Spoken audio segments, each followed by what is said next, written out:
প্রিয় বন্ধুরা, উপরে একটি ভিডিও দিলাম, ভিডিওটি দেখুন। কারো বিপদে নীরবে দাঁড়িয়ে তামাশা দেখা মোটেই উচিত নয়। তাই আমার ধারাবাহিক ছন্দে বলতে হয় যে কারো বিপদে দাঁড়িয়ে দেখে নীরব থাকে দূরে, এই কেমন মানবতা প্রশ্ন জাগে ভাঙা অন্তরে। যখন জীবন বিপদে পড়ে হাত বাড়ায় না কেউ, আবার অনেকে দূরে দাঁড়িয়ে হাসে, এই কেমন মানবতার ঢেউ। বিপদ দেখে পাশে না গিয়ে তাকে নীরব চুপ, নিজেকে দূরে সরিয়ে রাখে ভয়ে লুকিয়ে রূপ।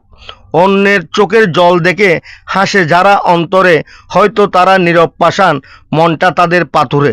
যে বিপদ দেখে মুখ ফিরায়, হাই এই কেমন মানবতা, অন্যের দুঃখের তামাশা দেখে পালন করে নীরবতা। তাই বিপদ যখন আসে কারো, সম্ভব হলে পাশে থাকা, সেখানেই গড়ে ওঠে সম্পর্কের এক উদার মমতা।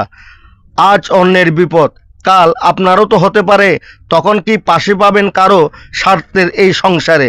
তাই বন্ধুরা, বিপদ যখন কারো আসে, দাঁড়ান তার পাশে, বাড়ান সাহায্যের হাত, মানবতার জন্য প্রাণ দিন, মহত্বের প্রমাণ হোক উদারতার প্রমাণ। সবাইকে ধন্যবাদ, সবার জন্য শুভকামনা।